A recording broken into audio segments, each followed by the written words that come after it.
Well, look, thank you very much for the opportunity to be the final speaker on this stage.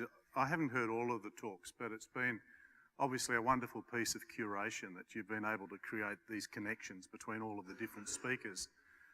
And I want to talk about speaking, actually, today, a number of different factors to it. I want to begin by recollecting one of my own experiences just around about 32, maybe 33 years ago. I was quite a young man and I was invited to give a speech in an open air setting. It was actually the Anzac Day oration in Longstaff, city to the north of here. And I was at the cenotaph standing at a lectern, and there was this, well, it wasn't a huge crowd, but a reasonable crowd of people standing, listening to what I was saying as cars and buses and other things went by.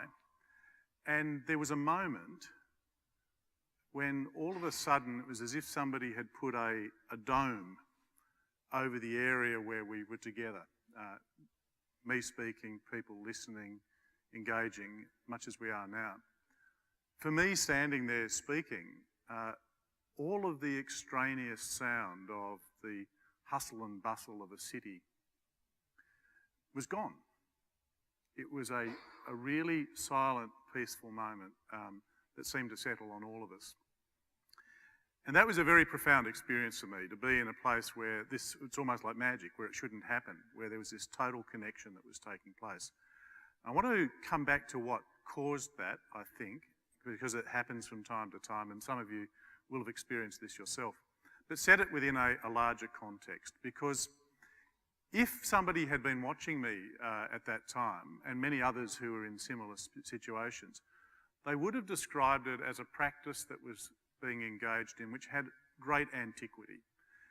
People like Demosthenes and Pericles in ancient Greece used to participate in what they would have recognised as rhetoric, which was actually known then to the ancient Greeks as a civic art. And we often think about art as typically very private in the sense that it takes place within theatres or galleries, places like that, places like this. But this notion of a civic art, which is an entirely public thing, which is designed towards one's role in a society as part of a community, and that the idea of merely speaking could be a form of that art, was something which was so prized from the time of the ancients in places like Greek. It actually starts in slightly east of there in Mesopotamia, the early formulation of this, that it builds itself into the curriculum, so that if you had gone to the academy or the lyceum or any one of a number of institutions for many, many centuries that followed, there was a formal topic called rhetoric that you were required to learn. Now, this idea of rhetoric had a couple of possible purposes to it, and it was hotly debated in the Greek world. For people like the sophists, they saw rhetoric as being an art, a civic art that was designed to persuade. But in fact, for people like Aristotle and Plato and Socrates, it wasn't so much that it was about trying to persuade people of a particular view, but rather an invitation together to seek the truth. If it was merely about persuasion, then it could be put to the service of injustice. Whereas if it was directed towards truth, part of a whole series of interrelated goods, then it would be something which would be beneficial to not just the individual who was speaking, but the community, and to an abstract and greater idea of the good. Yet today, when you think about rhetoric, it seems to have changed its tone somewhat. So it's been really fascinating in this week of all weeks to see that the change in the Prime Ministership of Australia was largely directed on an argument about the capacity to engage in effective rhetoric. What Malcolm Turnbull proposed to the people of Australia, and certainly to his party, was not that he necessarily wanted to change the policies of his predecessor, Tony Abbott, so much as that he wanted to be better able to communicate these things, that the ability to cut through, as they call it today, was in some sense inadequate. And therefore, the Liberal Party, considering the case that Turnbull made, effected change, and today Tony Abbott, to great sadness no doubt for him, is no longer the Prime Minister, and Malcolm Turnbull is. But was this notion of rhetoric, of speaking, that Malcolm Turnbull had in mind about mere persuasion? Or was he aiming, in fact, to do something deeper, namely to explore with us the truth? This notion of the difference between an ancient sense of how things might be and a modern sense is captured in a number of different ways that distinguish our time from an earlier ones. For example, I remember being at the World Economic Forum gathering in Davos in Switzerland one year when the great Italian writer Umberto Eco was speaking. I forget about even what the topic was about, but he made what I thought was an absolutely fascinating point. He said the difference between the modern world and the ancient world is that the ancient world had heroes and we just have celebrities. And what he was getting at was that the ancient world was a place of depth, whereas the modern world is glittering surfaces. And you can even see this distinction represented in the ancient Greek language. As some of you may know, the word for beauty, kalos, was the same word that the Greeks used for honour. And the word for ugliness, aischron, was the same word that they used for shame. In other words, to be beautiful as a person was not just about the glittering surface, but it went to questions about the depth of your character. To be ugly was not merely to be looking a particular way, but it was to do with who you were as a person. The other thing about rhetoric that has changed is that it used to be thought that to be capable of good rhetoric, you needed to be a well-educated person. It wasn't that it was enough just to be good at politics, where rhetoric has become placed. It had to be about having a breadth of understanding. It was like, the whole notion of a liberal education that many of us grew up with, that you had to be equipped to deal with the world in its multiple forms of knowledge. And again, that too is something which has disappeared, because this world of the modern world, with its glittering surfaces of celebrity, is also a world in which the multiple forms of language in which we might speak to each other about the things that truly matter have been progressively whittled away. Now, Jeff Malpass yesterday was effectively talking about a narrowing of our language, an amelioration of our literacy that allows us to speak in ways that truly resonate. One of the things that I've noticed in recent years in Australia, for far too long now, is that whenever a matter of true importance and significance to us comes to the fore, when all the arguments have been said and done, the only ones that seem to count are those which are reduced to questions of economic calculation. I'll give you 3 examples, some of which you will be familiar with.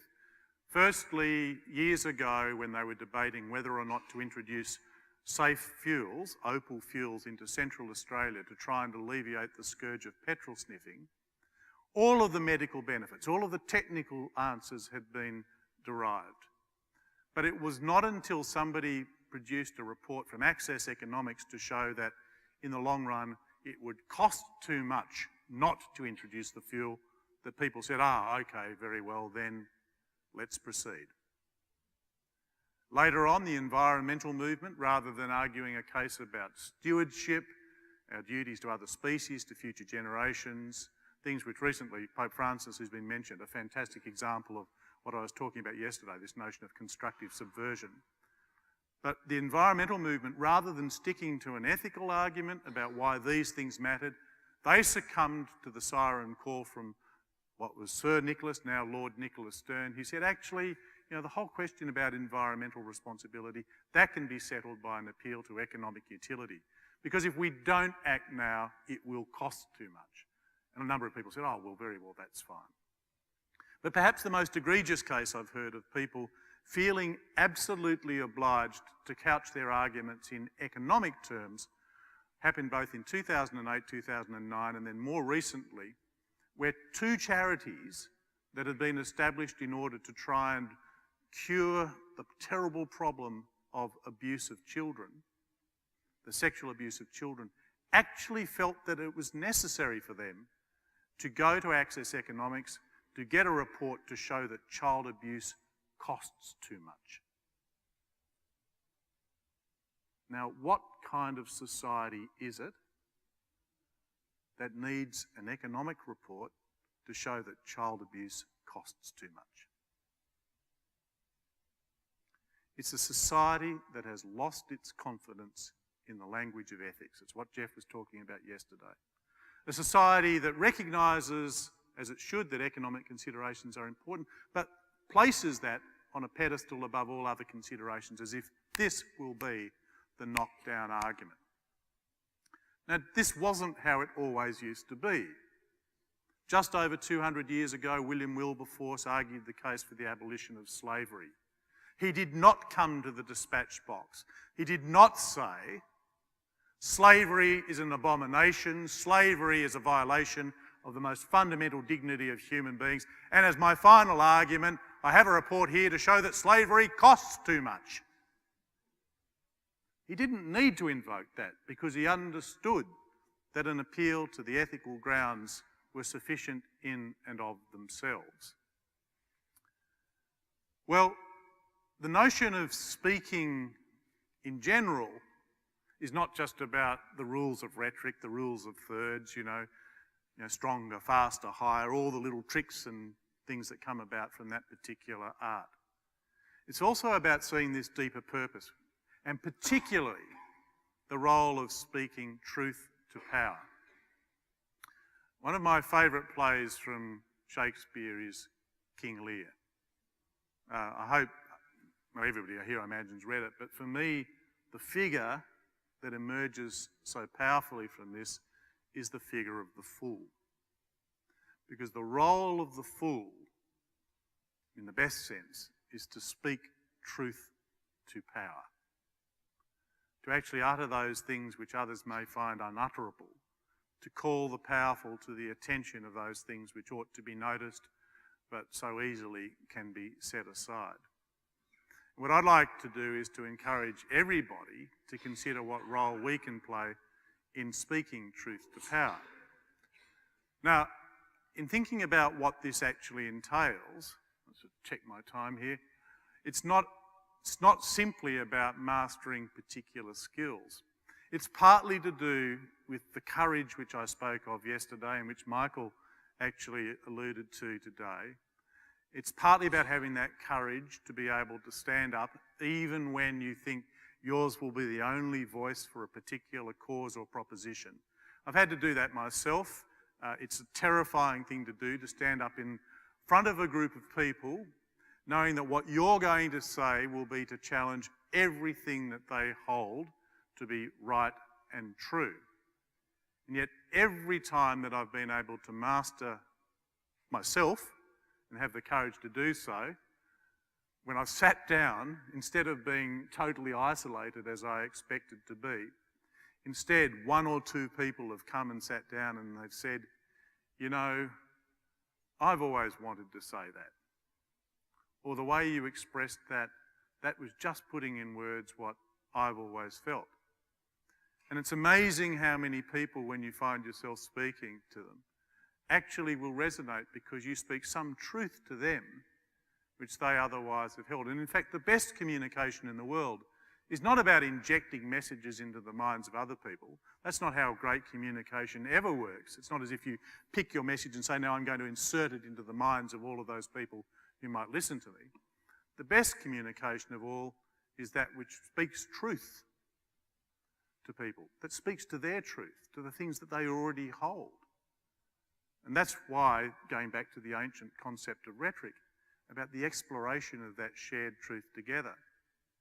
Now, to do this, it's not simply enough that we set aside a total reliance on economic argument as the apparently, and it is only apparently neutral case that solves the problem of us having complex, messy views about how we talk to each other about, for example, the ethical dimension. It's also important that we develop a basic literacy around ethics.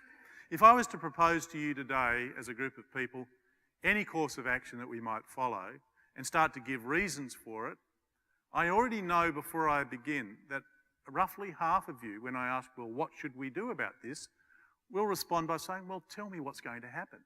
What are the consequences of this? Let's balance these up and see if there's more good than bad. But I also know that there'll be about 30% of you who will completely reject that idea of how we should resolve an issue. Instead, you'll be asking, what is our duty? What obligations do we owe? What promises have we made? And another percentage, smaller still, will ask, if we do this thing about which you speak, what will its impact be on me as a person, on my character, or what will its impact be on the character of my school or some other organisation to which I belong? This group believe, like Aristotle did, that everything that we do leaves an imprint in the clay of our being, that we're shaped by our actions. And there are other subsets of these things. The point is that when you speak to people, you need to understand that these multiple forms all come together, because you need to have a kind of literacy here. But let me take myself back to Launceston on that slightly damp morning on an Anzac Day 30-odd years ago. What was it that I learnt that changed that situation? Well, I think what I understood then and have since is really what this whole conference has been about. And that is that you don't have to have great eloquence. You don't have to have the world's most profoundly wide vocabulary. You don't actually have to understand the rules of rhetoric and the thirds and this. What I found back in Launceston was that the thing that changed the environment was the total sincerity, which I found myself speaking about something which on that day I really cared about. I found that it's almost, I think I forgot what I'd even written and just chose to speak from the heart. And every time I've abandoned the script and just spoken from the heart, then that same moment has been recreated. There's something about the authenticity and sincerity of a person, sometimes standing alone, as you will as principals in each of your schools, and speaking from the heart, that can convey at least as much, and sometimes far more, than words alone. Thank you.